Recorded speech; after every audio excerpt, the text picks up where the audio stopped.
Hello students, निशान digital platform पर बच्चों आपका हार्दिक स्वागत है, अभिनंदन है। एक बार पुनः हम आपसे आज मिल रहे हैं बोर्ड ऑफ राजस्थान अजमेर के विज्ञान के पेपर के साथ। आज हम इसका सॉल्यूशन करेंगे और आपको पता है अभी तक 12वीं बोर्ड के 10th बोर्ड के बहुत सारे पेपर हो चुके हैं और हमारे टेस्ट सीरीज के अंदर से निशान के जो टेस्ट सीरीज हम लेते हैं बच्चों ऑफलाइन, इस बार तो हमने ऑनलाइन की भी व्यवस्था करी थी 49 रुपीज में मात्र। तो उसमें से लगभग बहुत सारे questions ditto as it it छपते हैं और उसका आज एक प्रमाण है बच्चों। मेरे पास ये निशान के टेस्ट सीरीज के पेपर है बच्चों, 3 माइनर पेपर लेते हैं और एक मेजर पेपर लेते हैं और उसमें से लगभग 90% questions board of Rajasthan Ajmer के इस पेपर के अंदर छपे हैं। मैं आपसे कहूंगा बच्चों कि प्रत्यक्ष को प्रमाण की आवश्यकता नहीं है और निशान आज एक ऐसा उभरता हुआ नाम है जिसको किसी की एक प्रकार से यूं समझो पब्लिसिटी ऑलरेडी हमारी हो रही है। आज भी बच्चों के चेहरे हंसते हुए बाहर आए, जो भी हमारे निशान के अंदर ऑफलाइन जिन्होंने अध्ययन किया, हमारे डिजिटल ऐप से जिन्होंने ऑनलाइन स्टडी करी, आज वो सब बच्चे खुश हैं।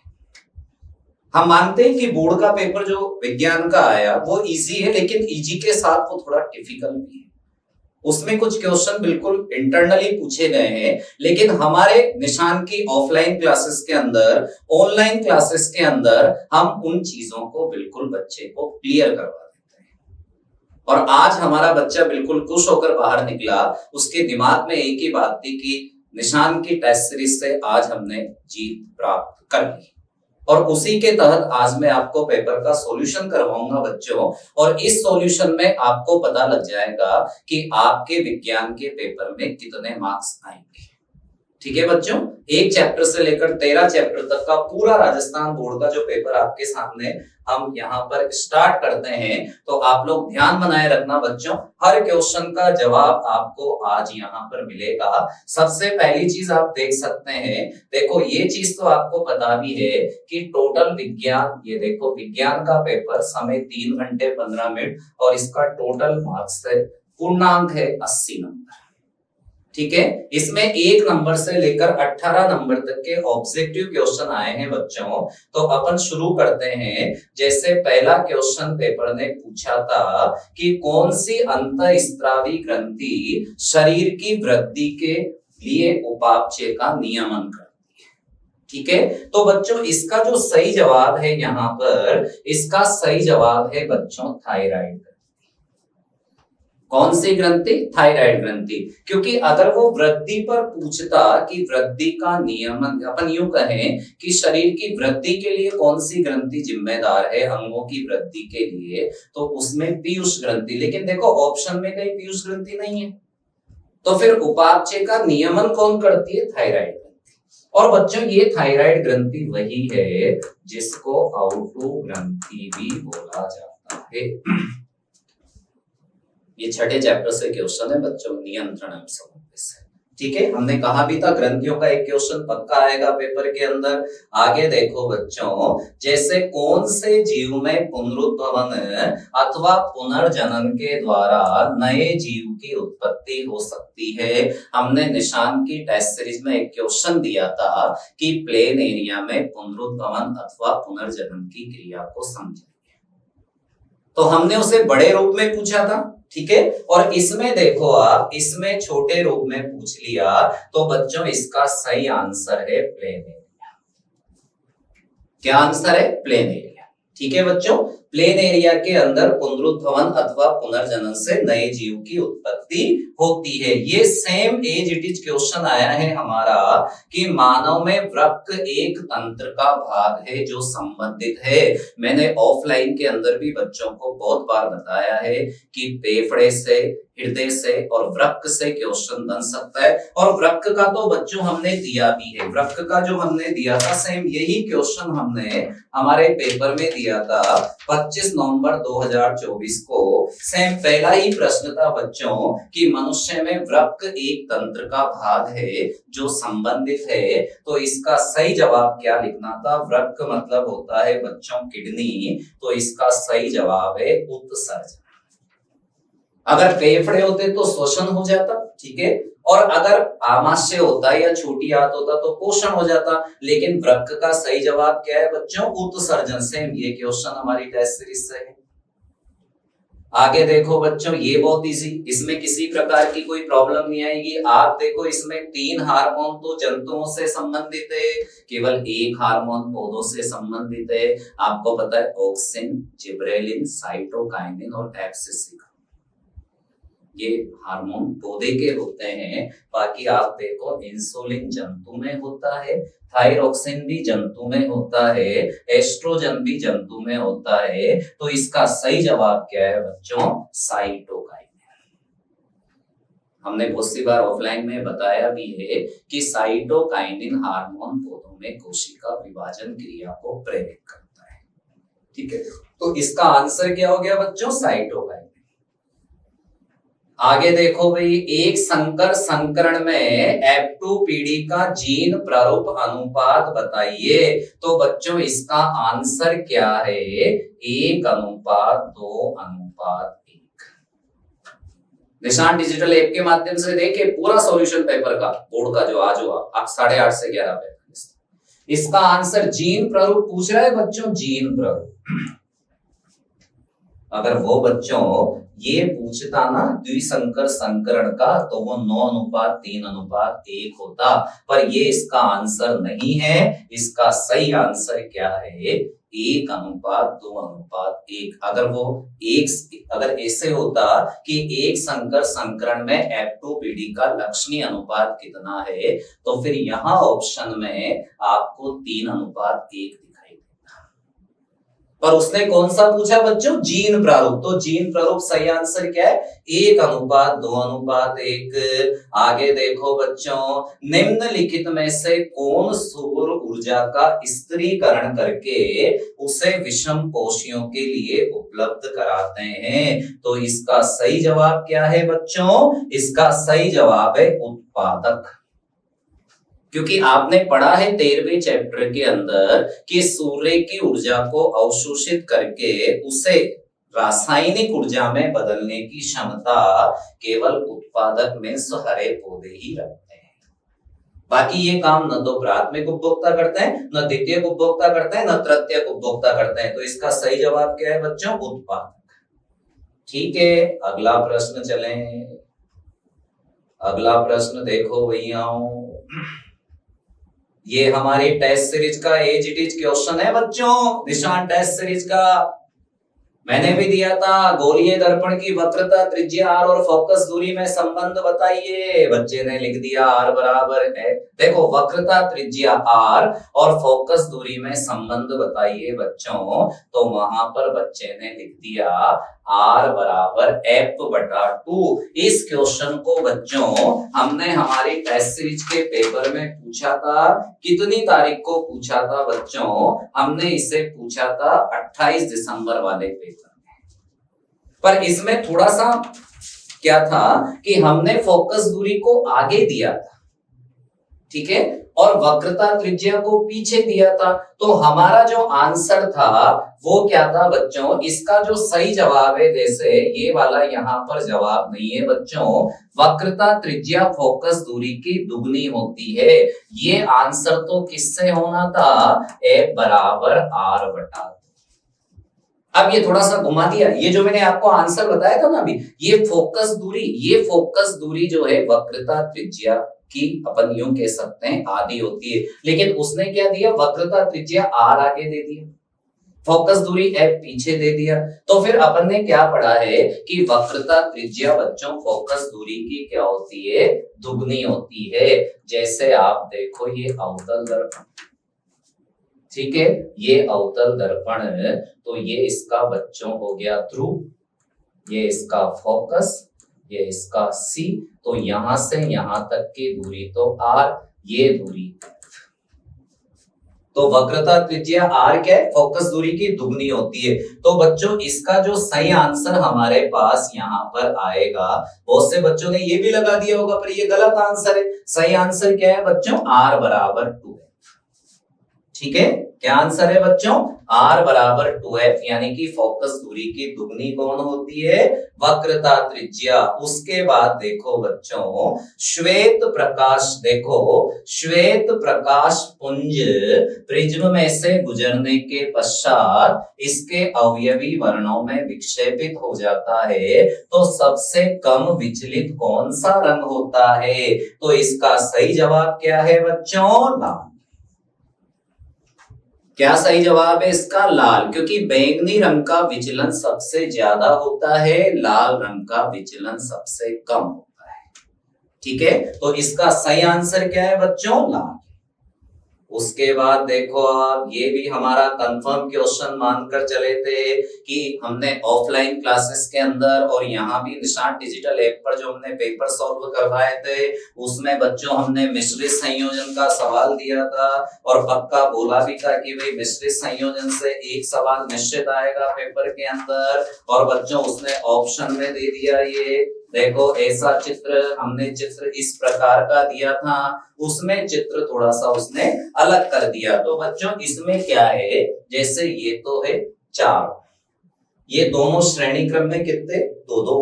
तो पहले इसमें जो फॉर्मूला लगा था ना भैया, वो R बराबर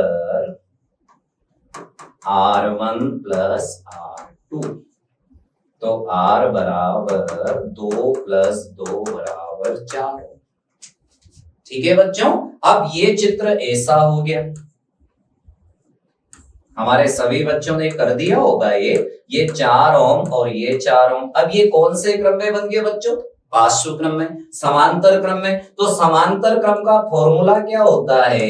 1/r बराबर 1/r1 प्लस 1/r2, तो 1/4 प्लस 1/4, 4 कॉमन आ गया बच्चों, तो 1 प्लस 1, तो 1/r बराबर क्या हो गया? 2/4, तो R बराबर 4/2 बराबर 2 ओम। यानी कि आप समझो इसका कौन सा ऑप्शन सही था बच्चों? ब, 2 ओम इज करेक्ट आंसर। समझ गए? ऐसे वहां पर इसको करके आना था, हमारे सभी बच्चों ने कर दिया।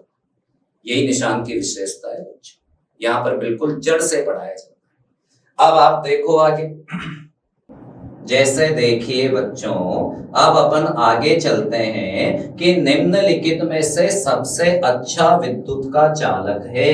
ये भी हमने कंफर्म क्वेश्चन बताया था, क्योंकि बच्चों विद्युत का सबसे अच्छा चालक जो होता है यहाँ पर, अब विद्युत और ऊष्मा से रिलेटेड अगर अपन बात करेंगे तो इसमें विद्युत का सबसे अच्छा चालक जो बताना था, उसका आंसर यहाँ पर लिखना था चांदी। ध्यान रखना, विद्युत का सबसे अच्छा चालक जो यहाँ पर बताया गया था बच्चों, उसका सही आंसर क्या था? चांदी। क्योंकि ऊष्मा की सबसे अच्छी चालक भी चांदी और तांबा होता है, तो इसमें आंसर अपना यहां पर जो देना था वो देना था बच्चों चांदी। ठीक है, अगला क्वेश्चन आया था कि दक्षिण हस्त अंगुष्ठ नियम में अंगूठा संकेत करता है। हमने बहुत इंपॉर्टेंट बताया था कि फ्लेमिंग के वाम हस्त के नियम और दक्षिण हस्त अंगुष्ठ नियम से कुछ ना कुछ जरूर आएगा, और उसी के तहत पूछा था, पढ़ा होगा आपने कि धारावाही चालक तार को दाहिने हाथ में इस प्रकार से पकड़े कि अंगूठा विद्युत धारा की दिशा को प्रकट करे। तो भैया अंगूठा ही पूछ रहा है, अंगूठा देखो आप। ठीक है बच्चों, क्या पूछ रहा है? अंगूठा। तो अंगूठे का सही जवाब क्या था? विद्युत धारा की दिशा। ये सेम 2024 का क्वेश्चन आया बच्चों, 2024 में भी पूछा गया था इस क्वेश्चन को। अगला प्रश्न देखो, चित्रानुसार, ये थोड़ा लॉजिकल क्वेश्चन, बढ़िया लगा ऐसे प्रश्न को देखते हुए। निशान का बच्चा इसे करके आया है बच्चों, देखो कैसे पूछा था। चित्रानुसार चुंबकीय क्षेत्र के लंबवत रखे चालक में विद्युत धारा प्रवाहित हो रही है, तो आरोपित बल की दिशा ज्ञात कीजिए। तो बच्चों इसमें आरोपित बल की दिशा ज्ञात करेंगे अपन। तो इसमें देखो चालक में विद्युत धारा प्रवाहित हो रही है, तो बच्चों धारा इधर जा रही है, देखो ठीक है, धारा इधर जा रही है आई।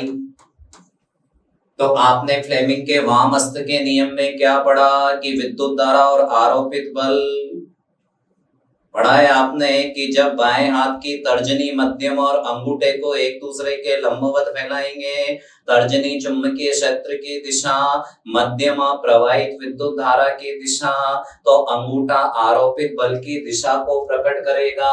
तो बच्चों आरोपित बल की दिशा फ्लेमिंग के वामहस्त के नियम से क्या होगी, कागज में भीतर की ओर जाते हुए। ये इसका करेक्ट आंसर है। आई ऊपर जा रहा है, बल नीचे। ठीक है बच्चों, उसके बाद अगला क्वेश्चन देखिए आप।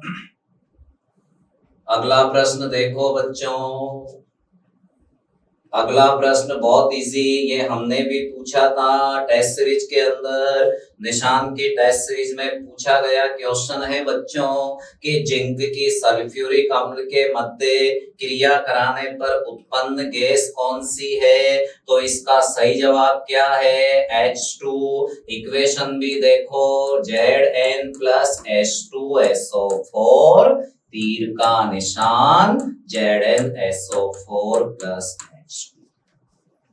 आपने लगभग सभी बच्चों ने क्वेश्चन किया होगा क्योंकि ये मैंने टेस्ट सीरीज में भी पूछा। ठीक है, उसके बाद अगला क्वेश्चन भी हमारा परमानेंट क्वेश्चन था जिस पर हमें पूर्ण विश्वास था कि ये क्वेश्चन बच्चों पेपर के अंदर पूछा जाएगा। और इसका देखो, एक उदासीन विलयन का पीएच कितना होगा। तो हमने बहुत बार क्लास में ऑफलाइन के अंदर इस चीज को बता रखा है कि उदासीन विलयन का पीएच 7। तो लगभग सभी बच्चों ने कर दिया होगा। आप देखो उदासीन विलयन का पीएच कितना होता है बच्चों, 7 होता है। ये 7 इज द करेक्ट आंसर। आगे देखो बच्चों, अगला क्वेश्चन था 2PbO प्लस C, तीर का निशान 2Pb प्लस CO2। ये बुक में से ही क्वेश्चन दिया है। आप देखो इसमें पूछ रहा है वो कि उपरोक्त अभिक्रिया के लिए सत्य कथन कौन सा है। तो भैया इसमें आप समझो कि जो भी होगा ना वो अभिकारकों का होता है। बहुत सी बार बता रखा है मैंने बच्चों। अब पीबीओ किस में बदल रहा है, पीबी में बदल रहा है। उसमें से कौन हट रही है, ऑक्सीजन हट रही है। तो इसका मतलब अपन कह सकते हैं बच्चों कि लेड ऑक्साइड क्या हो रहा है, अपचयित हो रहा है। क्योंकि उसमें से कौन हट रही है, ऑक्सीजन। और कार्बन आपका CO2 में बदल रहा है तो उसमें कौन जुड़ रही है, ऑक्सीजन। तो इसका मतलब कार्बन क्या हो रहा है, उपचयित हो रहा है। ठीक है बच्चों, तो इसका जैसे कार्बन उपचयित हो रहा है और लेड ऑक्साइड अपचयित हो रहा है, तो बच्चों करेक्ट आंसर थर्ड। ये असत्य नहीं है बच्चों, यहां पर सत्य कथन पूछ लिया उसने, बहुत से इसमें दिक्कत में आ रहे हो। और सत्य कथन तो यही तो है, लेड ऑक्साइड इसमें क्या हो रहा है, अपचयित हो रहा है, और कार्बन इसमें क्या हो रहा है, उपचयित हो रहा है। ठीक है बच्चों, थर्ड एंड फोर्थ। आगे देखो बच्चों, देखो बच्चों अगला प्रश्न आया था पेपर के अंदर। ये तीसरे चैप्टर से था बच्चों। फास्फोरस परमाणु के एम कोश में उपस्थित इलेक्ट्रॉनों की संख्या बताइए। तो मैं बताता हूं, फास्फोरस का परमाणु क्रमांक 15 होता है। अपने विद्यार्थियों ने कर दिया 2, 8, 5, यानी कि ये K, ये L और ये M। तो सही जवाब क्या है बच्चों, 5। इसका सही जवाब क्या है बच्चों, 5। ठीक है, अगला प्रश्न देखो। संतृप्त हाइड्रोकार्बन है बच्चों, इसमें से संतृप्त हाइड्रोकार्बन ये असंतृप्त है। आप देखो ये भी असंतृप्त है, ये भी असंतृप्त है। बेंजीन पता है C6H6 आपने पढ़ा होगा। तो बच्चों ये इसके अंदर संतृप्त पूछ रहा है ना, तो इसका सही जवाब है C2H6, यानी कि संतृप्त हाइड्रोकार्बन है और इसका नाम बच्चों एथेन। बताओ, लॉजिकल क्वेश्चन पर निशान में सब प्रिपेयर कर रहा है।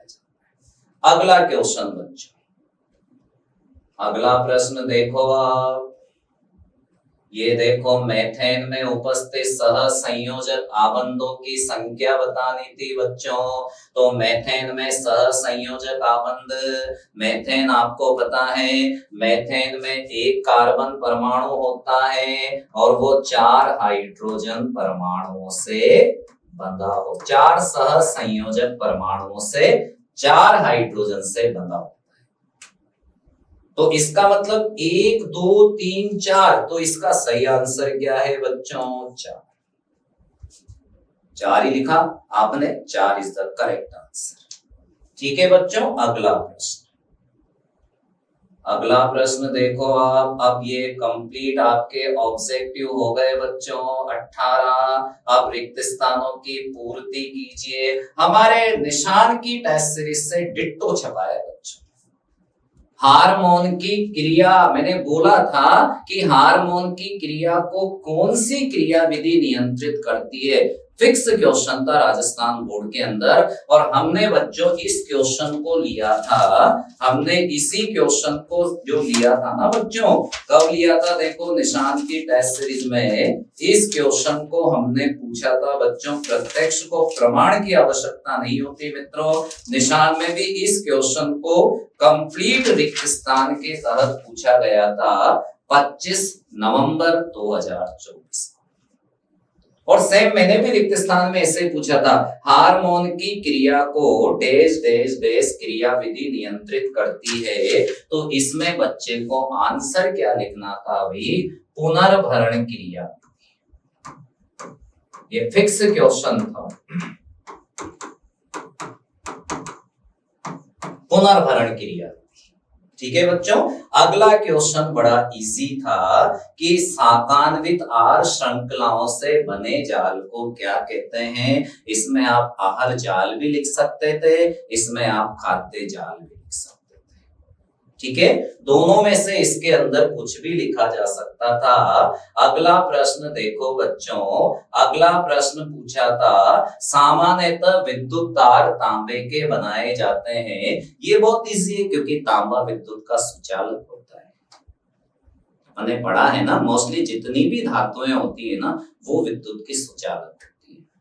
तो तांबे का अपन क्यों बनाते हैं? क्योंकि तांबा विद्युत का क्या होता है? सुचालक होता है। अगला प्रश्न आया था बच्चों चैप्टर नंबर 12 से कि किसी धारावाही वृत्ताकार पाश के कारण उत्पन्न चुंबकीय क्षेत्र की प्रबलता जो होती है, देखो फेरों की संख्या में वृद्धि करने से प्रबल हो जाएगी, बढ़ जाएगी। आप ऐसे भी लिख सकते हो।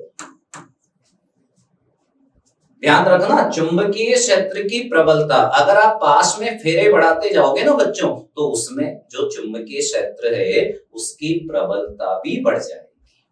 यानी कि कहने का मतलब अपन यूं कह सकते हैं कि विद्युत धारावाही वृत्ताकार पाश के कारण उत्पन्न चुंबकीय क्षेत्र की प्रबलता फेरों की संख्या में वृद्धि करने से बढ़ जाएगी। ठीक है, उसके बाद अगला क्वेश्चन, ये बच्चों हमारी जो टेस्ट सीरीज शुरू करी थी ना हमने 6 नवंबर को निशान की 2024 में, और विज्ञान का जो मैंने पहला ही पेपर लिया था बच्चों, उसमें पहला ही क्वेश्चन मैंने ये दिया था, आप देख सकते हैं उसमें पहला ही प्रश्न मैंने ये दिया था कि Mg प्लस O2 तीर का निशान प्रश्न बन जाए। तो इसमें यहां पर बच्चों यौगिक का नाम मैग्नीशियम ऑक्साइड हो जाएगा। ध्यान रखो, मैग्नीशियम ऑक्साइड, इसकी जगह MgO भी बच्चा अगर लिखकर आ जाएगा तो उसमें भी उससे नंबर मिल जाएगा। ठीक है, ये हमारी टेस्ट सीरीज का डिट्टो क्वेश्चन छपा था। ये बहुत बार मैं बच्चों से बात कर चुका हूं कि सोने और लोहे में सबसे अधिक तन्य धातु कौन है। तो भैया बार बार बताया था हमने ऑफलाइन क्लासेस के अंदर कि सर्वाधिक तन्य धातु सोना है। तो इसमें बच्चे ने, ये मेरे हिसाब से हमारे विद्यार्थियों ने गलत नहीं किया होगा, इसका सही जवाब है बच्चों सोना। ये रिक्त स्थान में सोना ही लिखना था। ठीक है, आगे चलते हैं। देखो भाई, अब अति लघुत्रात्मक आ गया, एक शब्द अथवा एक पंक्ति में श्वसन लिख दिया होगा बच्चों ने। श्वसन क्या है? श्वसन वह क्रिया है जिसमें ग्लूकोज के ऑक्सीकरण से ऊर्जा बाहर निकलती है। ये बच्चों 5वें चैप्टर से पूछा गया है, पर ये पहले चैप्टर में भी है। श्वसन को ऊष्माक्षेपी अभिक्रिया कहते हैं। तो एक लाइन में केवल ये लिखना था कि श्वसन वह क्रिया है जिसमें ग्लूकोज के ऑक्सीकरण से ऊर्जा बाहर निकलती है। ये लगभग कंफर्म क्वेश्चन था, हमने बहुत सी बार पूछ रखा है, टेस्ट सीरीज के अंदर दिया हुआ है बच्चों। देखो, मस्तिष्क का कौन सा भाग सीधी रेखा में चलना, साइकिल चलाना और पेंसिल उठाने पर नियंत्रण करता है? तो इसमें अपन क्या लिखेंगे बच्चों? अनुमस्तिष्क। और अनुमस्तिष्क किसमें होता है? पश्च मस्तिष्क में। आप अनुमस्तिष्क लिख दोगे जब भी आपको नंबर मिलेंगे, आप पश्च मस्तिष्क लिखोगे जब भी आपको नंबर मिलेंगे, दोनों ऐसे लिख दोगे तब भी आपको नंबर मिलेंगे, टेंशन वाली बात नहीं है। आगे देखो भैया, उभयलिंगी पुष्प का एक उदाहरण पूछा था पेपर ने, हमने भी टेस्ट सीरीज में दिया था कि उभयलिंगी पुष्प किसे कहते हैं, और उनके 2 उदाहरण लिखो। तो इस क्वेश्चन में एक उदाहरण पूछा था बच्चों, एक लिंगी कौन होते हैं? पपीता, तरबूज। तो उभयलिंगी में सरसों या गुड़हल में से एक लिखा था। आप सरसों लिख सकते हो या आप उसके अंदर गुड़हल लिख सकते हो। अगला प्रश्न देखो भाई, ये बहुत अंदर से क्वेश्चन पुटअप किया था पेपर ने। देखो, मेंडल के प्रयोग में मटर के सफेद फूल का विपर्यासी लक्षण, मतलब दिखाई देने वाला लक्षण, तो सफेद फूल का विपर्यासी लक्षण था बच्चों बैंगनी। ये आपकी एनसीईआरटी की बुक में गलत दे रखा है, सफेद को आगे दे रखा है, बैंगनी को पीछे दे रखा है। जैसे लंबे पहले पौने बाद में तो लंबा विपर्यासी, हालांकि विपर्यासी पूछ रहा है वो, तो इसमें अपन ये प्रभावी सफेद, उसने तो ऐसे पूछा है सफेद फूल का विपर्यासी, तो इसमें सीधा आंसर आ जाता है बैंगनी। ये बैंगनी प्रभावी होता है, सफेद अप्रभावी होता है। ठीक है, तो इसको भी आपने समझ लिया बच्चों, इसका आंसर है बैंगनी। ये बहुत इंपॉर्टेंट टेस्ट सीरीज में से मिला है बच्चों कंप्लीट। किसी वाहन के पश्च दृश्य दर्पण के लिए किस दर्पण का उपयोग किया जाता है? साइड ग्लास, उत्तल दर्पण।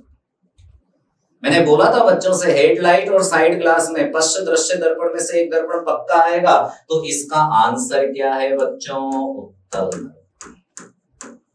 पश्च दृश्य दर्पण में पूछ रहा है ना, तो आप इसको उत्तल दर्पण लिख दो या अपसारी दर्पण लिख दो। ये इसका सही जवाब है बच्चों। निकट दृष्टि दोष से आप क्या समझते हैं? अभी मैंने एग्जाम में क्लास ली ना बच्चों को, निशान की ऑफलाइन, तो उसमें बच्चों को इंपोर्टेंट बताया और उनको बोला बच्चों कि नाम के विपरीत काम है। आप खुश मत हो जाना कि नाम के हिसाब से डिफाइन करके आ जाओ, गलत हो जाएगा। निकट दृष्टि दोष में, ये भी हमारे टेस्ट सीरीज में से मिला है बच्चों कि निकट दृष्टि दोष से आप क्या समझते हैं? तो नेत्र का ऐसा दोष जिसमें निकट की वस्तुएं बिल्कुल स्पष्ट दिखाई देती है और दूर की वस्तुएं धुंधली दिखाई देती है, उसे कहते हैं निकट दृष्टि दोष। केवल परिभाषा पूछ रहा था तो ये लिखना था। ये बहुत इजी क्वेश्चन, लगभग सभी बच्चों ने कर दिया होगा निशान में। परिपथ में विभवांतर का मापन किस यंत्र से होता है? लिखना था बच्चों वोल्ट मीटर। बार बार बोला था मैंने, धारा मापन अगर आ जाए तो अमीटर लिखना, वोल्ट मीटर विभवांतर मापन अगर आ जाए तो वोल्ट मीटर लिखना। तो विभवांतर मापन में बच्चों ने लिख दिया वोल्ट मीटर। आगे देखो, किसी विद्युत धारावाही परिनालिका के कारण उत्पन्न चुंबकीय क्षेत्र की क्षेत्र रेखाओं को दर्शाने वाला चित्र बनाइए।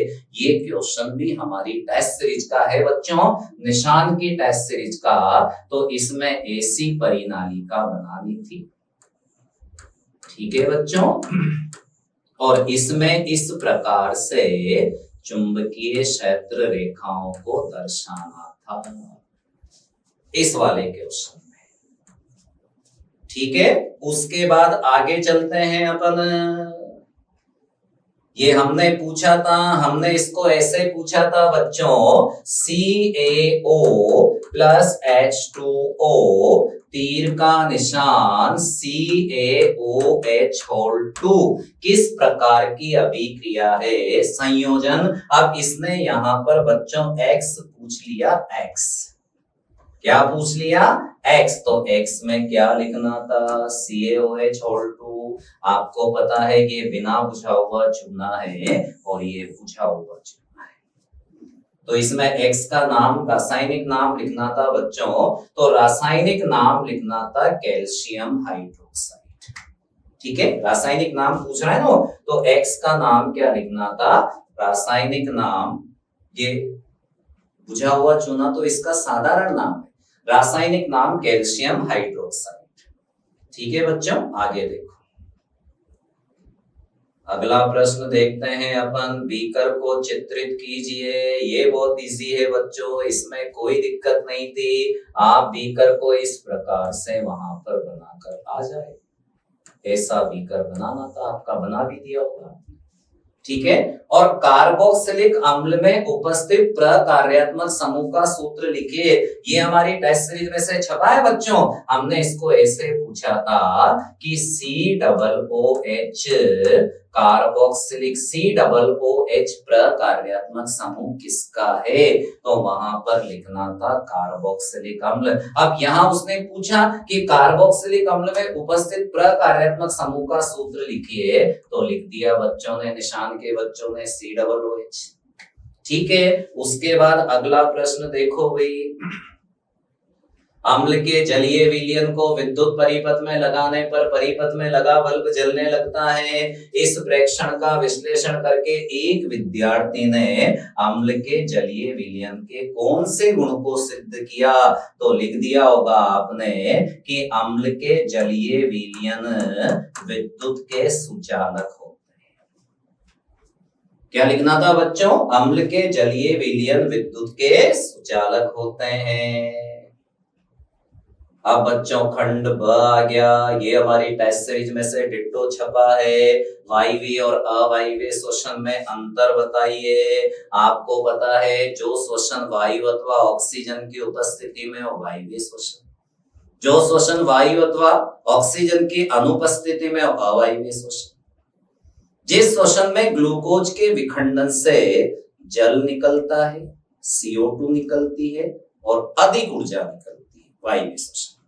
और जिस श्वसन में ग्लूकोज के विखंडन से इथाइल एल्कोहल निकलता है, ठीक है, CO2 निकलती है और ऊर्जा निकलती है कम, वो अवायवीय श्वसन। ठीक है बच्चों, बस ये लिखना था।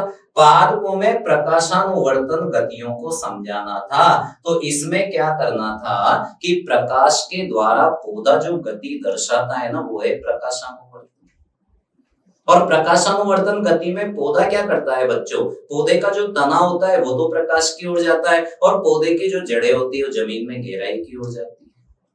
और इसमें अपन ने प्रयोग में एक चित्र भी दिया है, रखा है कि इसमें क्या है, वो गमले वाला डायग्राम बनाना था, जो जिसमें पौधा प्रकाश की ओर, पौधे का तना जो है ना वो प्रकाश की ओर मुड़ जाएगा, खिड़की से आने वाले प्रकाश की ओर। तो ये प्रकाशानुवर्तनी गति के बारे में लिखना था बच्चों। मानव के नर जनन तंत्र में पाए जाने वाले 2 अंगों के कार्य लिख देने थे। जैसे बच्चों इसमें वृषण का कार्य लिख सकते थे अपन, अधिवृषण का कार्य लिख सकते थे, शुक्राशय का कार्य लिख सकते थे, शुक्रवाहिका का कार्य लिख सकते थे, कोई भी 2 अंगों के वहां पर अपन कार्य लिख सकते थे। जैसे वृषण क्या करता है बच्चों? टेस्टोस्टेरोन हार्मोन बनाता है। ठीक है, कहने का मतलब कोई भी आपको वृषण है, अधिवृषण है, शुक्रवाहिका है, शुक्राशय है, उनमें से आपको किसी भी 2 अंगों के वहां पर कार्य लिख देने थे। आगे देखो बच्चों, मानव में लिंग निर्धारण का केवल आरेख चित्र बनाना था, तो इसमें आपको कुछ भी नहीं करना था। जैसे मानव लिखना था, उसके बाद आपको ऐसे नर और मादा, क्योंकि डिटेल तो पूछा ही नहीं था बच्चों। इसमें 44 + XY और इसमें 44 प्लस XX। ठीक है, फिर आपको इनको ऐसे कर देना था 22 प्लस X और 22 प्लस, ठीक है, यहां भी आपको क्या करना था 22 प्लस X और 22 प्लस X। अब जैसे तीसरे को पहले से 44 प्लस XX उत्तरी, ठीक है, पहले को चौथे से 44 प्लस XX उत्तरी, 22 प्लस Y को 22 प्लस X से 44 प्लस XY पुत्र, 22 प्लस Y को 22 प्लस X से 44 प्लस XY पुत्र। ये बनाना पड़ेगा, 2 नंबर का आएगा बच्चों। अगला, ये भी हमारे टेस्ट सीरीज में से छपा है बच्चों। अगला क्वेश्चन देखो, अपवर्तनांक किसे कहते हैं? ये मैंने रिक्त स्थान में पूछा था टेस्ट सीरीज के अंदर। प्रकाश की हवा में चाल और प्रकाश की किसी अन्य माध्यम में चाल के अनुपात को अपवर्तनांक कहते हैं। और बच्चों इसका सूत्र लिखना था, फॉर्मूला, तो फॉर्मूला लिख देना था n बराबर C/V। बहुत बार बता रखा था प्रकाश की हवा में चाल, प्रकाश की किसी अन्य माध्यम में चाल, और n क्या है बच्चों? अपवर्तनांक। ये कंफर्म क्वेश्चन था कि स्वच्छ आकाश का रंग नीला क्यों दिखाई देता है, टेस्ट सीरीज में से आया है, निशान की में से। आप देखो, ये घटना प्रकाश के प्रकीर्णन पर आधारित।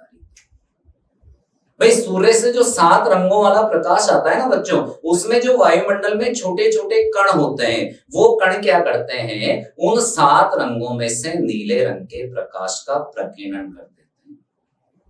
और वो प्रकीर्णित नीला प्रकाश जब हमारे नेत्रों में आएगा तो हमें यहां से स्वच्छ आकाश का रंग नीला दिखाई। ये इसका जवाब है बच्चों, लिख दिया होगा आपने। ये हमारे टेस्ट सीरीज में से कंटिन्यू देखो, ये टेस्ट सीरीज में से ही था, बिल्कुल बोला था मैंने, फ्यूज निश्चित आएगा। आप देखो, घरेलू विद्युत परिपथों में विद्युत फ्यूज का उपयोग क्यों किया जाता है, इतना सा भी अगर लिख दोगे ना, परिपथ में सुरक्षा की दृष्टि से फ्यूज का उपयोग किया जाता है, नंबर मिल जाएगा। वैसे आपको पता है, लघु पतन और अति भारण जब हो जाता है ना, तो अत्यधिक मान की विद्युत धारा परिपथ में से गुजरने लगती है, और जिससे घरों में बच्चों आग भी लग सकती है। बहुत सी बार शॉर्ट सर्किट के कारण आपको पता है आग लग जाती है, तो उससे बचने के लिए विद्युत फ्यूज का उपयोग किया जाता है बच्चों। लेड नाइट्रेट के तापन से नाइट्रोजन डाइऑक्साइड गैस के उत्सर्जन को, इसमें केवल चित्र ही बनाना, और चित्र इसका बहुत इजी था बच्चों, ऐसे जैसे अपन ने ये बर्नर, ठीक है, यहां पर आप जैसे ये बर्नर, यहां परत नली ले लेनी थी, उस परत नली में आपको लेड नाइट्रेट का चूर्ण भर देना था, ठीक है, और इसमें से NO2 को बाहर निकाल देना था। ये पहले चैप्टर से क्वेश्चन है था, केवल डायग्राम पूछा था बच्चों, केवल, तो चित्र बनाना था इसका ऐसे। उसके बाद अगला प्रश्न देखो, ये बच्चों, ये लगभग बोला था हमने, सोडियम हाइड्रोक्साइड के जिंक धातु से क्रिया कराते हैं तो सोडियम जिंकेट बनता है, और भाई इसमें भी ये X का नाम लिखना था हाइड्रोजन, और इसका सूत्र लिख देना था H2। जैसे अम्ल धातु से क्रिया करके H2 गैस निकालते हैं ना बच्चों, वैसे क्षारक भी धातु से क्रिया करके H2 गैस निकालते हैं, वो सीधा था, ठीक है। और ये सेकंड चैप्टर से क्वेश्चन था बच्चों। आगे देखो, ये भी बहुत इजी क्वेश्चन था। यदि कॉपर आर्द्र कार्बन डाइऑक्साइड में पड़ा रहता है तो उसकी सतह पर क्या प्रभाव पड़ता है? उसकी सतह पर बच्चों हरे रंग की परत जम जाती है, और अपने बच्चों ने लिखा होगा भाई, क्योंकि वो हरे रंग के पदार्थ कॉपर कार्बोनेट में बदल जाता है। संक्षारण पर तो मेरा विशेष गेस था कि संक्षारण में से चांदी का काला पड़ना, तांबे का हरा पड़ना, और लोहे पर जंग लगना, कुछ ना कुछ निश्चित आएगा। तो तांबा आ गया साहब, तांबा मतलब कॉपर। तो क्या लिखना था, उसकी सतह पर क्या प्रभाव पड़ेगा? उसकी सतह हरे रंग की हो जाएगी, क्योंकि हरे रंग का पदार्थ कॉपर कार्बोनेट बन जाएगा। आगे देखो बच्चों, ये कंप्लीट जो आपको दिख रहा है ना, ये पूरा का पूरा प्रश्न बच्चों हमारे निशान की टेस्ट सीरीज के पेपर में से आया है। पूरा अथवा वाला ले लो, उसके ऊपर वाला ले लो। ऋतुस्राव अथवा रजोधर्म होने का कारण बताइए और इसकी अवधि लिखिए। स्पेशली मैंने रिक्त स्थान में भी पूछा था टेस्ट सीरीज में 2 से 8। और ऋतुस्राव अथवा रजोधर्म होने का कारण मैंने इसको कैसे पूछा था, क्या होगा यदि अंड का निषेचन नहीं होगा। आपको पता है प्रत्येक महाअंडाशय एक अंड का विमोचन करता है, जो अंडवाहिनी में पहुंचकर शुक्राणु का इंतजार करता है काई के लिए, निषेचन के लिए।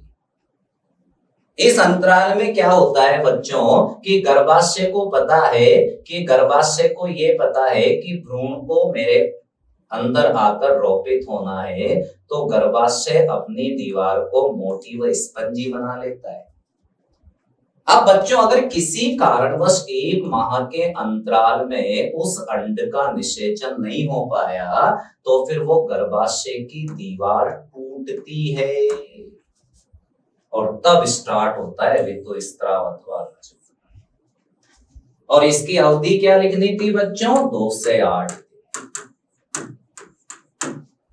जिसने निशान के टेस्ट सीरीज के पेपर क्लियर करे बहुत अच्छे मार्क्स ला रहा है इस पेपर के। और आप देखो इसके अथवा में भी वही क्वेश्चन जो हमने टेस्ट सीरीज में दिया था कि गर्भ निरोधन युक्तियां अपनाने के कारण बताइए। अरे भाई, जनसंख्या वृद्धि पर नियंत्रण करना, यौन संक्रमित रोगों से बचना। कोई भी दंपति अगर अवांछित यानी कि वो संतान नहीं चाहती, तो फिर वो भी वहां पर गर्भ निरोधन युक्तियों को अपनाती। तो ये कारण लिख देते।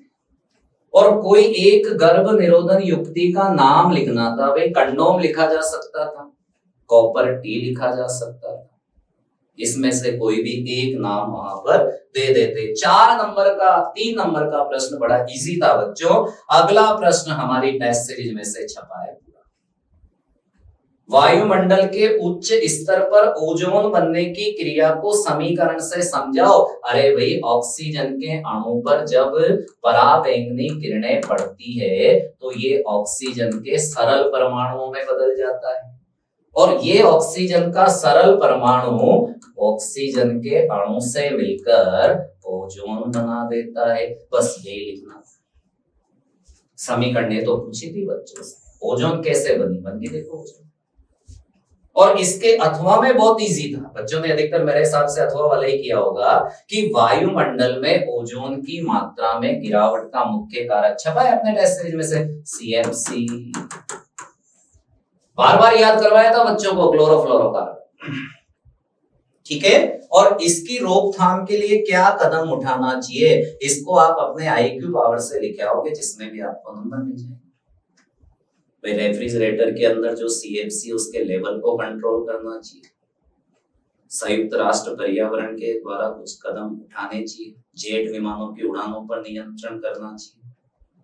तो ये अपन इसमें लिख सकते थे। ये भी 3 नंबर का क्वेश्चन बड़ा इजी था बच्चों। अगला प्रश्न पूछा था पेपर ने, सेम टेस्ट सीरीज में से था, ओम का नियम लिखिए। स्थिर ताप पर किसी चालक तार के सिरों पर विभवांतर प्रवाहित विद्युत धारा के समानुपाती होता है। लिख दिया होगा बच्चों। ये भी टेस्ट सीरीज में से मात्रक विशेष बोले थे मैंने। प्रतिरोध का मात्रक ओम क्या होता है, ओम। ठीक है, परिभाषा लिखनी थी, धारा प्रवाह में उत्पन्न बाधा, धारा प्रवाह में रुकावट। अब पूछा था बच्चों नाइक्रोम तार के लिए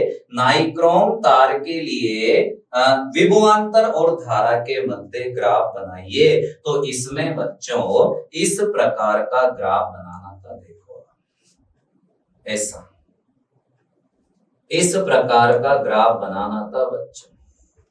यहां पर विद्युत धारा, ठीक है, और यहां पर विभव। ठीक है भाई, ऐसे इसका ग्राफ बनाना था। अगला प्रश्न देखो बच्चों, अगला प्रश्न इसी के अंदर उसने क्या पूछा था, देखो अथवा में।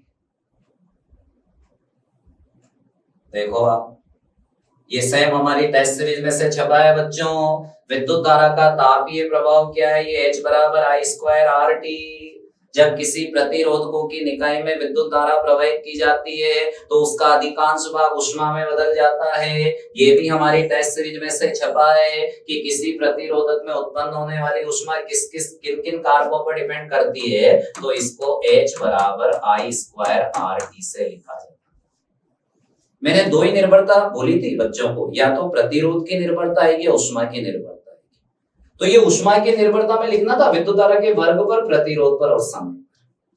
ठीक है, और इसमें ओम के नियम के अध्ययन के लिए परिपथ चित्र बनाना था। तो बच्चों इसमें भी मेरे हिसाब से लगभग सभी बच्चों ने बना दिया होगा कि इसमें जो चित्र बनाना था, आप देखो इसका जो डायग्राम बनाना था बच्चों, जैसे यहां अगर अपन चाहें तो कोई जरूरी नहीं है कि इस जगह अपन यहां पर जैसे इस प्रकार से देखो बच्चों, इसके अंदर जो पूछा गया था ये चीज, इसमें जैसे उसने पूछा था कि ओम के नियम के अध्ययन के लिए चित्र बनाइए, तो इसमें बच्चों इस प्रकार का चित्र बनाया जाना था। ये देखो आप, ठीक है, इस प्रकार से यहां पर बच्चों अमीटर, यहां पर चालक तार, ये धारा नियंत्रक हो गया, ये कुंजी, ये बैटरी, ठीक है, ये अमीटर हो गया बच्चों, और यहां पर वोल्ट।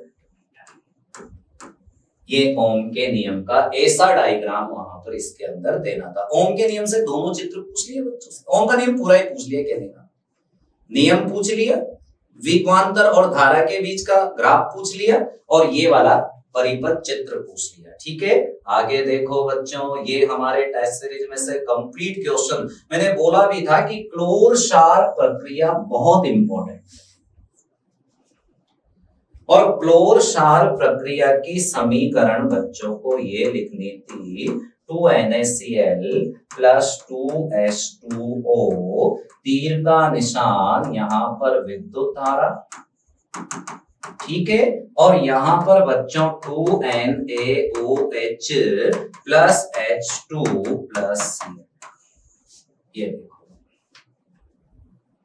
हाइड्रोजन और क्लोरीन गैस निकलती, और ये वहां पर लिखना था इसका डिटेल, और उसके बाद ये समीकरण लिख देनी थी। अब उसके आगे देखो बच्चों कि बेकिंग सोडा पर ऊष्मा के प्रभाव को समझाइए।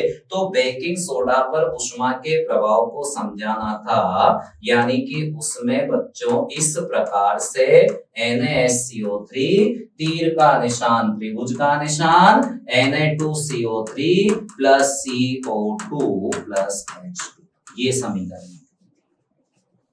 पर मेरे हिसाब से हमारे निशान के बच्चों ने क्लोर क्षार प्रक्रिया वाला किया होगा, ठीक है, क्योंकि वो हमने इंपॉर्टेंट भी बता रखा था। भाई आगे चलते हैं। अब आ गया बच्चों खंड द। आप देखो इसमें से जो क्वेश्चन पेपर ने पूछा बहुत इजी बच्चों, अमीबा में पोषण की विधि समझानी थी। अमीबा एक कोशिकीय जीव होता है, उसमें भोजन को ग्रहण करने के लिए कोई विशेष अंग नहीं होता।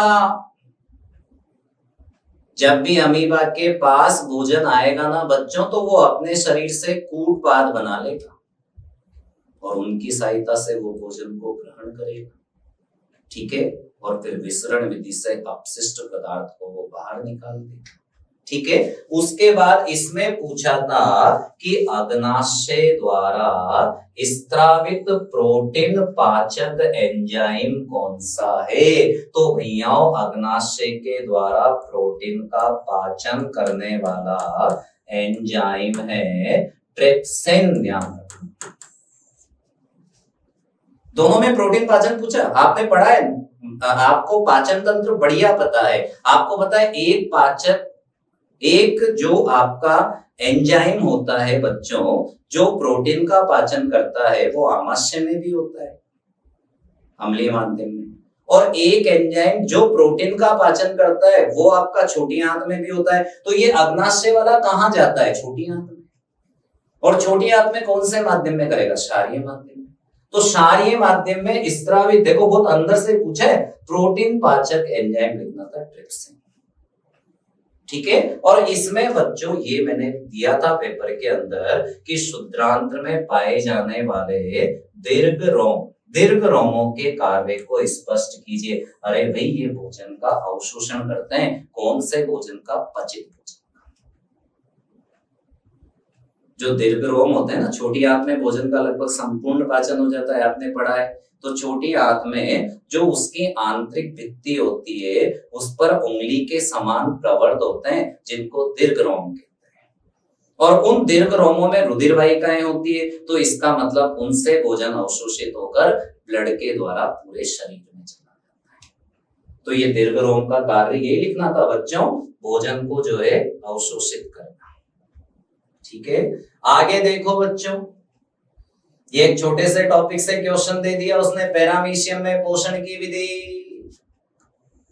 पैरामीशियम में बच्चों एक कोशिकीय जीव है, इसमें पक्षाम पाए जाते हैं, एक विशिष्ट सतह से भोजन ये अवशोषित करता है, और वहां पर विशिष्ट सतह पर भोजन किसके द्वारा पहुंचता है? पक्षाम के द्वारा, ठीक है। और मानव में जठर ग्रंथि, ये देखो ये जठर ग्रंथि के द्वारा स्त्रावित प्रोटीन पाचक एंजाइम, तो इसमें क्या लिखना था? पेप्सिन। ये बच्चों कहां का है? आमाशय का। वो कहां का था? छोटी आंत। देखो कितना अंदर जाकर उसने क्वेश्चन किया, इसी को कहते हैं गौरव राजस्थान। देखो, और इसमें पूछा उसने बाघ की शुद्रांत्र की लंबाई कम क्यों होती है? भैया आपको बता रखा है, ऑफलाइन क्लासेस में मैंने बताया भी बच्चों को कि जो घास खाने वाले शाकाहारी पशु होते हैं ना बच्चों, उनमें सेल्यूलोज का पाचन करने के लिए लंबी शुद्रांत्र की आवश्यकता होती है। पर बाघ क्या है? मांसाहारी, तो इसमें तो किसी सेल्यूलोज का पाचन करना नहीं है, तो उसके लिए उसकी लंबाई कम होती है, ठीक है। उसके बाद आगे चलो, ये सवाल बच्चों इस बार मेरा पूरा कथन था कि एक सवाल नवे चैप्टर से निश्चित आएगा, और ऐसा सवाल हमने टेस्ट सीरीज में दिया है। केवल संख्या में परिवर्तन हुआ है भाई, केवल संख्या में परिवर्तन हुआ है, प्रत्यक्ष को प्रमाण की जरूरत नहीं होती बच्चों। निशान टेस्ट सीरीज के अंदर ऐसा सवाल हमने 20 फरवरी वाले मेजर में पूछा, पर हमने उसमें प्रतिबिंब की ऊंचाई भी पूछी थी, इसने तो केवल प्रतिबिंब की दूरी पूछी। और आप देखो ना यार, इसमें दर्पण कौन सा दे रखा है बच्चों? पहली चीज तो अवतल दर्पण, 16 सेमी उसकी फोकस दूरी है। अब आपको पता है अवतल दर्पण की फोकस दूरी कितनी? 16 सेमी, काय में होगी माइनस, ठीक है। उसके बाद 24 सेमी की दूरी पर कोई बिंब रखा है, तो ये u का मान हो गया 24 सेमी। अब आपको पता है u तो हमेशा ही माइनस में आता है, तो उसने तो केवल मात्र क्या पूछ लिया बच्चों? दर्पण से कितनी दूरी पर। मैंने भी पढ़ा ही रखा था 20 फरवरी वाले पेपर में, तो इसमें दर्पण सूत्र लगाना था, ये देखो, और इसमें मान रख देना था भाई 1/f बराबर 1 जैसे क्या निकालना था? सॉरी, अपने को v निकालना था, तो अपन इसका पक्षांतरण कर लेंगे बच्चों। 1/v बराबर 1/f माइनस 1/u, तो 1/v बराबर 1/f कितना है? -16। u कितना है? -24। ऐसे अपन इसको हल करके निकाल लेंगे, यानी कि 1/-16 माइनस माइनस प्लस हो गया 1/24। बहुत इजी था। आप एलसीएम ले लो, इसका एलसीएम लेने के बाद जैसे आप देखो 48 यहाँ पर एलसीएम आ जाएगा, उसके बाद इसका आंसर आ जाएगा, ठीक है। ऐसे ये सवाल करना था बच्चों। उसके बाद अगला क्वेश्चन पूछा था, अवतल दर्पण के सामने उसके ध्रुव और मुख्य फोकस के मध्य स्थित बिंब का किरण चित्र बनाइए। हमारी टेस्ट सीरीज में से छपा है, निशान की टेस्ट सीरीज में पूछा था बच्चों मैंने, एफ और ओ के मध्य, एफ और पी के मध्य, सॉरी ध्रुव मतलब पी के मध्य 20 फरवरी वाले पेपर में पूछा था हमने। दोनों प्रतिबिंब हमारे 20 फरवरी वाले पेपर से हैं। आप देखो F और P के मध्य और उत्तल का जो 2F1 और F1 के मध्य आया था ना, वो भी 20 फरवरी वाले मेजर में से। आप देखो इसमें जो प्रतिबिंब बनाना था बच्चों, अवतल दर्पण का बनाना था, तो इस प्रकार से जैसे अवतल दर्पण, ठीक है, यहां ये इसका मुख्य अक्ष, ठीक है बच्चों, यहां इसका ये ध्रुव और यहां इसका ये फोकस। अब यहां अपन वस्तु रख देंगे, तो इसमें एक नियम तो आपका सी वाला लग जाएगा बच्चों, सी पर आने वाली किरण उसी दिशा में लौट जाएगी, ठीक है, और एक नियम आपका तिर्यक दिशा में आने वाली किरण, देखो तिर्यक दिशा में जाएगी। अब ये दोनों किरणों को अपन कहां बढ़ाएंगे, पीछे बढ़ाएंगे, तो इस जगह प्रतिबिंब। ये F और P के मध्य वाला था बच्चों, आभासी सीधा वस्तु से बड़ा। पर उसने उसको कुछ भी नहीं पूछा, उसने तो केवल ये पूछा कि आरेख बनाइए, तो आरेख में ऐसा बना कर, ठीक है। उसके बाद देखो बच्चों, अथवा वो नहीं करे तो ये है, एक डॉक्टर +2.0 क्षमता का संशोधक लेंस निर्धारित कर रहा है, तो लेंस की फोकस दूरी और प्रकृति, ये भी हमारी टेस्ट सीरीज में से कंप्लीट छपा है बच्चों। ये क्वेश्चन देखो हमने कब दिया था, ये प्रश्न हमने दिया था बच्चों, ये प्रश्न हमने हमारे फिजिक्स के पेपर में दिया था, और वो हमने कब लिया था, वो लिया था 28 दिसंबर 2024। और हमने कैसे पूछा था कि किसी निर्धारित लेंस की लेंस क्षमता +2.0 डायोप्टर है, तो निर्धारित लेंस का प्रकार और इसकी फोकस दूरी है। और सेम बच्चों वही क्वेश्चन है, आप देखो इसमें दे रखा है जैसे P बराबर +2.0 डायोप्टर, ठीक है। अब इसमें जैसे प्लस है ना, तो लगभग बच्चा हमारा लिख चुका है उत्तल लेंस, क्योंकि प्लस होता है तो उत्तल, अगर माइनस होता तो अवतल लेंस। अब इसकी फोकस दूरी निकालनी है बच्चों, तो ये फॉर्मूला होता है, तो F बराबर क्या हो जाएगा, 1/P, ठीक है। तो F बराबर 1/+2.0, तो इसका जो आंसर एक में अपन 2 का भाग देंगे ना भैया, तो इसका आंसर आएगा +0.5 मीटर। अगर आपका ये आंसर आए तो दैट इज एक्यूरेट, +0.5 मीटर। और प्रकृति कौन सा लेंस, उत्तल लेंस, ठीक है बच्चों। आगे देखो, ये भी हमारी टेस्ट सीरीज का ही छपा है, उत्तल लेंस की सहायता से प्रतिबिंब का किरण आरेख बनाइए जबकि बिंब F1 और 2F1 के मध्य स्थित। ये भी हमने इस 20 फरवरी वाले मेजर पेपर में पूछा है। प्रतिबिंब इतने सारे हैं, पर हमने केवल 2-3 प्रतिबिंब पूछे, उन्हीं में से दोनों आ गए। आप बताओ, ये निशान की विशेषता है। ये टेस्ट सीरीज के पेपर जो मैं आपको दिखा रहा हूं ना, इसमें से 90% पेपर डिट्टो छपा है। प्रत्यक्ष को प्रमाण की जरूरत नहीं है बच्चों, हमारे पास पेपर है, बोर्ड का पेपर आ चुका है, उसमें आप मिला सकते हैं सही।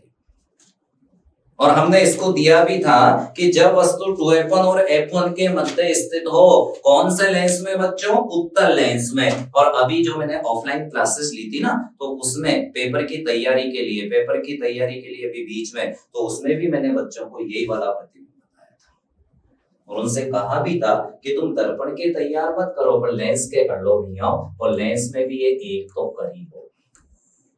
ये देखो, ये O, ये F1, ये 2F। समांतर आने वाली किरण, जैसे अपन ने यहां वस्तु रख दी, समांतर आने वाली किरण F2 से गुजरेगी, प्रकाशिक केंद्र वाली किरण बिना मुड़े हुए सीधी निकल जाएगी। आप देखो बच्चों, ये F2, ये 2F2, ये 2F2 के बाद बनेगा, ध्यान ये वाला F1 और 2F1 के मध्य। तो ये वाला प्रतिबिंब कहां बनाना था, 2F2 के बाद। कैसा, वास्तविक उल्टा वस्तु से बड़ा, पर वो तो उसने पूछा ही नहीं, उसने तो केवल जो पूछा मैंने आपको बता दिया बच्चों। अब आप देखो आगे, ये हमारा क्वेश्चन नंबर लास्ट है, जो चैप्टर नंबर 4 से पूछा गया था, ये भी हमारी टेस्ट सीरीज में से आ रहा है। आप देखो इसमें क्वेश्चन मिसाइल का मैंने बहुत इंपॉर्टेंट बोला था कि इस बार मिसाइल का चित्र परीक्षा में 100% आएगा, और आ गया। देखो मिसाइल का चित्र इस प्रकार का बताया, ऐसा डायग्राम, ठीक है। और साबुन अपमार्जक की सफाई क्रिया का विश्लेषण कीजिए। अरे भैया साबुन केवल मृदु जल में झाग देता है, कठोर जल में झाग नहीं देता, लेकिन अपमार्जक मृदु कठोर दोनों जल में झाग देता है। सफाई प्रक्रिया का विश्लेषण करना था बच्चों। आपको पता है साबुन के दो सिरे होते हैं, अध्रुवीय और ध्रुवीय। अध्रुवीय सिरा बच्चों क्या करता है पता है आपको, गंदगी को अपने अंदर घोलता है। ध्रुवीय सिरा क्या करता है बच्चों, उस गंदगी को जल में घोलता है।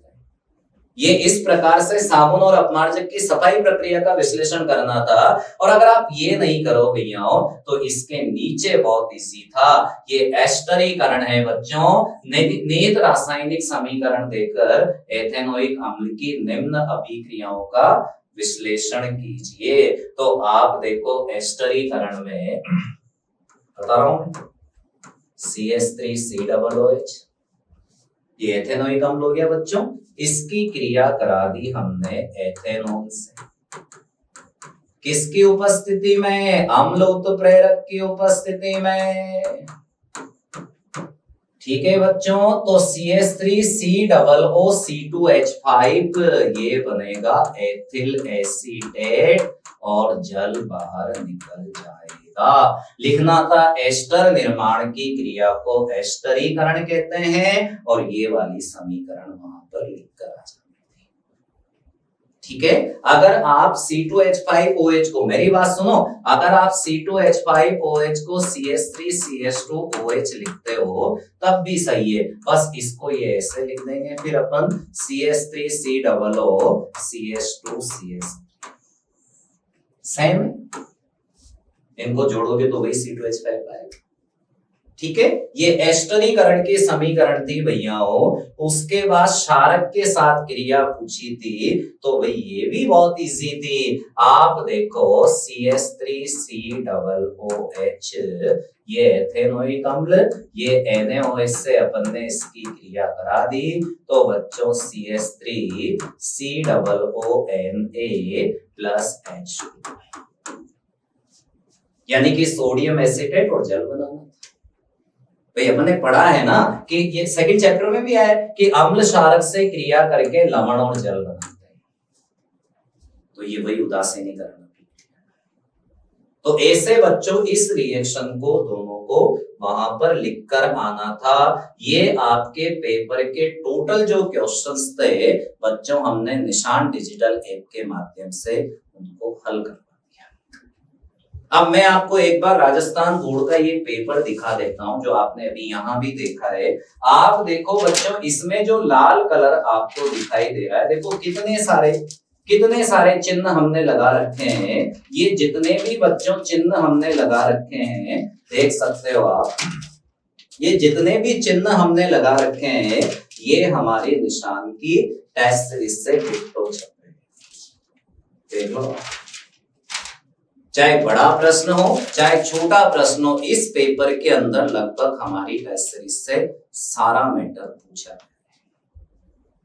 भाई आप इस पेपर को कंप्लीटली इजी भी नहीं कह सकते, इसमें बहुत सारे क्वेश्चंस लॉजिकल पूछे गए। और निशान की ये विशेषता है बच्चों कि निशान में इतनी बेहतरीन प्रिपरेशन करवाई जाती है बच्चों को कि वो 0 से स्टार्ट करके 100 पर पहुंच जाते हैं। चाहे वो 12th बोर्ड हो, चाहे वो 10th बोर्ड हो, चाहे वो इंग्लिश मीडियम हो, चाहे वो हिंदी मीडियम। और अब तो बच्चों हम ऑफलाइन के साथ साथ ऑनलाइन में भी आ गए। ऑनलाइन में भी हमारे पास वो सारा मैटर उपलब्ध है, जिनको अगर बच्चा कोटा नहीं भी आ पा रहा हमारी ऑफलाइन क्लासेस को लेने, तो वो हमारे ऑनलाइन कोर्सेस को खरीदकर अपने घर पर भी अपनी स्टडी निशान के माध्यम से कर सकता है। और अभी भी 49 रुपीज के अंदर हमारे सारे टेस्ट सीरीज के पेपर अवेलेबल हैं बच्चों। अभी जैसे 10th बोर्ड में गणित का पेपर बाकी है, संस्कृत का पेपर बाकी है, 4 पेपर हो चुके हैं बच्चों, अंग्रेजी का, उसके बाद आपका हिंदी का, उसके बाद आपका एसएसटी का, उसके बाद विज्ञान का। उनमें लगभग टेस्ट सीरीज के पेपर में से सभी में 80-90% बिल्कुल छपा है। पर अब आप अभी जैसे गणित और संस्कृत का बाकी है, तो आप हमारे निशान डिजिटल ऐप पर जो हमने दे रखा है बच्चों, आप उसे 49 रुपीज में खरीद कर अभी भी आप निशान के पेपर को देख सकते हैं, उनका सॉल्यूशन देख सकते हैं, सब हमने करवाया है। और ये जीता जागता उदाहरण है बच्चों कि लगभग सारी चीज हमारी जो वहां पर छपी और हमारा बच्चा बाहर मस्त होकर निकल कर आए, यही निशान की विशेषता है बच्चों। सारा सॉल्यूशन मैंने आपको यहाँ पर करवा दिया है। धन्यवाद बच्चों, जुड़े रहिए निशान डिजिटल ऐप से। Thank you.